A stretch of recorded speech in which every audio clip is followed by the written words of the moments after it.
Assalamualaikum warahmatullahi wabarakatuh. Di sini saya Mulyana, NPM 54211170016, mahasiswa semester 7 jurusan Agroteknologi, peminatan agronomi, Fakultas Sains Terapan Universitas Surya Kencana, akan mereview jurnal yang diberikan tugas oleh mata kuliah Hukum Agraria oleh dosen Bapak Dr. Emrendi Aridhayandi SH.MH tentang perlindungan hukum terhadap pemegang hak pakai atas gugatan penyewa lahan yang ingin membeli tanah yang digugatnya oleh Rian Kevin Al-Athur, Fakultas Hukum Universitas Pasundan. Tanah merupakan kebutuhan hidup manusia yang sangat mendasari bagi manusia, serta melakukan aktivitas di atas tanah sehingga setiap saat manusia selalu berhubungan dengan tanah. Dapat dikaitkan hampir semua kegiatan hidup manusia baik secara langsung maupun tidak langsung selalu memerlukan tanah. Dan pada saat kita meninggal pun kita tentunya memerlukan tanah untuk penguburannya. Begitu pentingnya tanah bagi kehidupan manusia, maka setiap orang akan selalu berusaha memilikinya dan menguasainya. Dengan adanya hal tersebut, maka dapat menimbulkan suatu sengketa tanah. Dalam kehidupan bermasyarakat yang selalu bersosialisasi, tidak jarang terjadi konflik antara individu satu dengan individu yang lain, maupun antara kelompok yang satu dengan kelompok yang lainnya. Terkadang konflik yang terjadi menimbulkan kerugian kepada pihak yang lainnya. Agar dalam pertahanan hak masing-masing tidak melampaui batas dari norma-norma yang telah ditentukan, maka perbuatan seenaknya harus dihapuskan.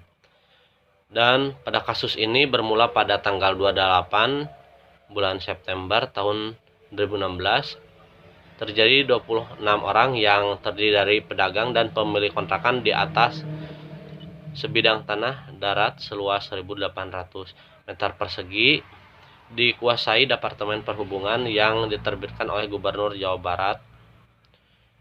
Nama Departemen Perhubungan Republik Indonesia untuk perusahaan jawatan kereta api berupa hak pakai nomor 6 tanggal 15 Februari tahun 1988 yang berlokasi Stasiun Barat RT 3 RW 2 di Kelurahan Kebonjeruk, Kecamatan Andir, Kota Bandung, melakukan gugatan ke Pengadilan Negeri Bandung, bahkan sampai banding ke Pengadilan Tinggi Bandung, dan telah memutuskan menolak permohonan para pedagang untuk mengajukan ganti rugi yang dituangkan dalam putusan nomor 465/PDT/2017/PT BDG.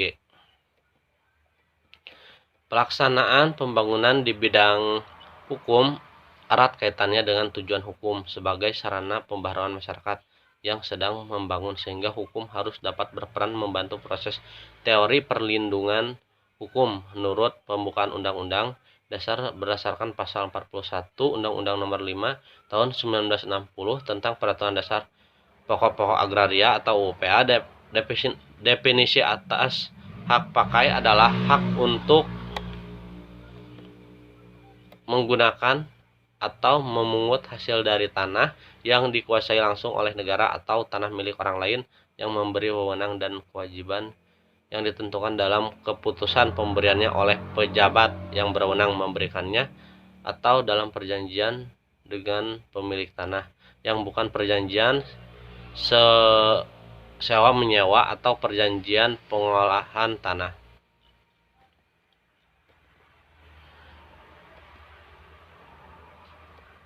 Perlindungan hukum ada dua macam, yaitu sarana perlindungan hukum preventif. Pada perlindungan hukum preventif ini, subjek hukum diberikan kesempatan untuk mengajukan keberatan atau pendapatnya sebelum suatu keputusan pemerintah mendapat bentuk yang definitif. Tujuannya adalah mencegah terjadinya sengketa. Yang kedua yaitu sarana perlindungan hukum represif. Perlindungan hukum yang represif bertujuan untuk menyelesaikan sengketa penanganan perlindungan hukum oleh pengadilan umum dan pengadilan administrasi di Indonesia masuk kategori perlindungan hukum ini.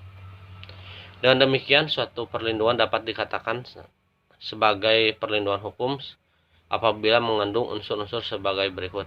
Yang pertama yaitu dengan adanya perlindungan dari pemerintah kepada warganya. Yang kedua, jaminan kepastian hukum.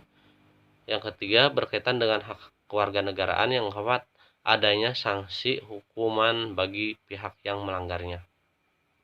Perlindungan hukum terhadap pemegang hak pakai atas gugatan penyewa lahan yang ingin membeli tanah yang digugatnya. Pemegang hak terhadap gugatan dari penggugat adalah dengan menggunakan perlindungan hukum preventif, yang dimana pada perlindungan hukum preventif ini subjek hukum diberikan kesempatan untuk mengajukan keberatan atau pendapatnya sebelum suatu keputusan pemerintah dapat membentuk yang definitif. Tujuannya adalah mencegah terjadinya sengketa perlindungan hukum preventif yang sangat besar. Artinya, bagi tindakan pemerintah yang didasarkan pada kebebasan bertindak karena dengan adanya perlindungan hukum dan menggunakan perlindungan hukum yang represif bertujuan untuk menyelesaikan sengketa penanganan perlindungan hukum oleh pengadilan umum dan pengadilan administrasi di Indonesia termasuk kategori perlindungan hukum. Mungkin hanya itu review jurnal yang dapat saya sampaikan. Mohon maaf bila ada kekurangan. Wabillahi taufiq wal hidayah. Wassalamualaikum warahmatullahi wabarakatuh.